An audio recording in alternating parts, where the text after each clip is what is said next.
Hello fellow classmates and welcome to my film project. I read Nectar and Sieve by Kamala Markandaya, and in this our main focus will be arranged marriages, the tropes and misconceptions surrounding the philosophy. Going into this, unresearched and uneducated to the topic, there was a lot that I did not know and a lot of philosophies that I had that have now been proved wrong.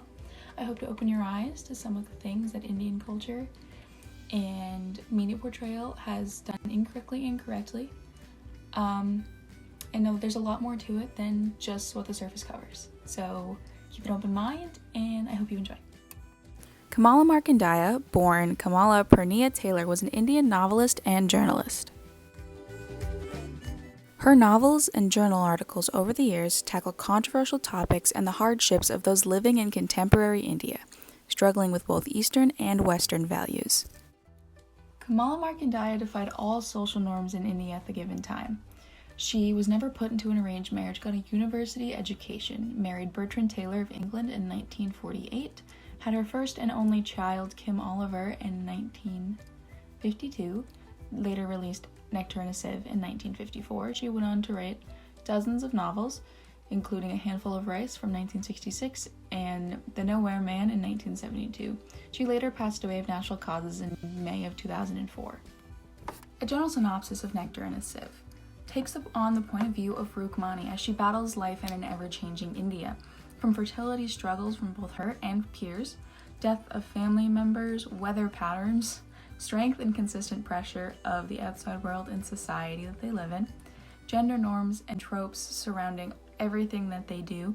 She manages to find her way, raise her children, and live considerably fruitful and successful life.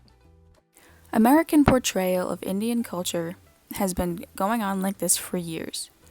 This is recent from a Netflix show that they had just released, and people's backlash against it. The next few clips are from a TEDx talk that took place in Gothenburg, Sweden in 2013 called Fighting Forced Marriages and Honor-Based Abuse. The speaker references her first-hand experience with her culture, and specifically arranged marriages.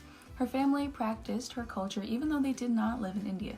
The reach of their culture stretches far beyond their country lines. The idea of arranged marriage is not as black and white as it is portrayed to us. I know is England. England is my home. It's the only place I know. We went to British schools in England, and I watched many of my sisters 35 years ago being taken out of British schools to marry men they had only ever met in photographs. They would disappear one by one, and nobody questioned their absences. Nobody asked where they were, and they were flown to India to marry this man in this photograph. In fact, my sister Rubina was 2 years older than me. She returned as somebody's wife and was put back into my year at school. She had a wedding ring on her finger. Her appearance completely changed because she was no longer allowed to wear a Western dress. And yet nobody asked where she had been. I was 14 years old when my mother was very clear. She said, "You either come home and marry who we say, or from this day forward you are dead in our eyes." That I had shamed them, I had dishonored them, I had done this to them. I had a secret relationship with my sister Rubina. We would talk in secret. Sometimes disowned human beings have secret relationships with their siblings. And my sister Rubina suffered a horrific marriage. And she would tell me how she was being beaten up on a regular basis, psychologically and physically abused. And I would say to her, "Leave your husband and come and live with me. I will protect you and look after you." And she would say, "That's easy for you to say because you don't have to think about what people think.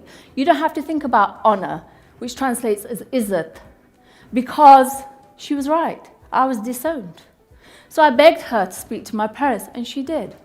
She spoke to them, our community leaders were called, and they all did the same thing. They all mediated and talked her into going back to the perpetrator. My sister was 24 years old when she set herself on fire and she committed suicide. For whose honor? And my family's response was this: it was better for her to take her life and not dishonor the family than for her to leave her husband. As a result, Another goal with this project was to demonstrate more points of view than just one. At the beginning of the unit, we talked about the disadvantages of using a single story. Moving forward, we have another TED clip, some more TED excerpts, you could say, from another TED Talk, from another first-hand experience of arranged marriages. I'd like to invite all of you to take part in a little exercise with me. Don't worry, you don't have to get up.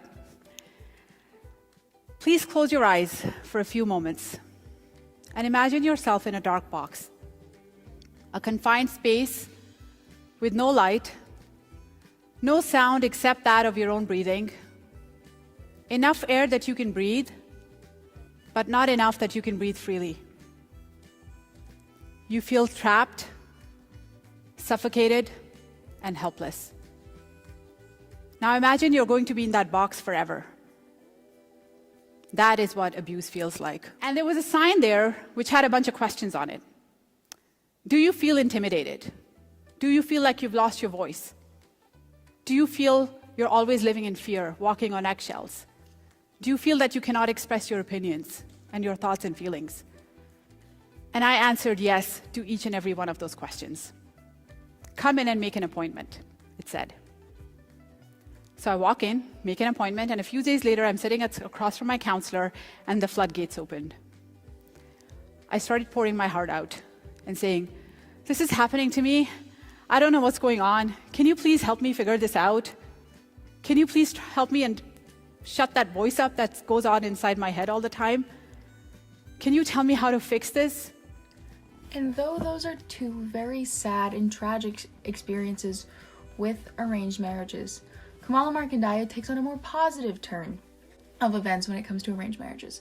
Rukmani first was hesitant with her husband Nathan, but as time grew, it became a very successful marriage, and they raised a bunch of children together, and deep down they really did love each other, whether or not they said it. And I think it's important to notice that just because there are bad experiences, there are still some positive that comes out of it. Not every arranged marriage is going to be toxic and physically and psychologically abusive, and I think that needs to be taken into account. That's why I've provided these excerpts from the book.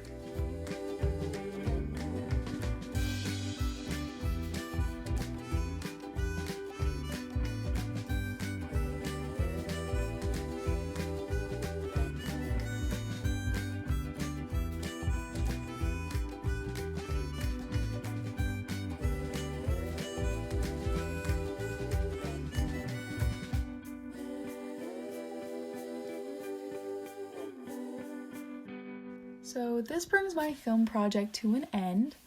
I hope that you take into consideration more than one point of view now. That's what I hope you take away from this.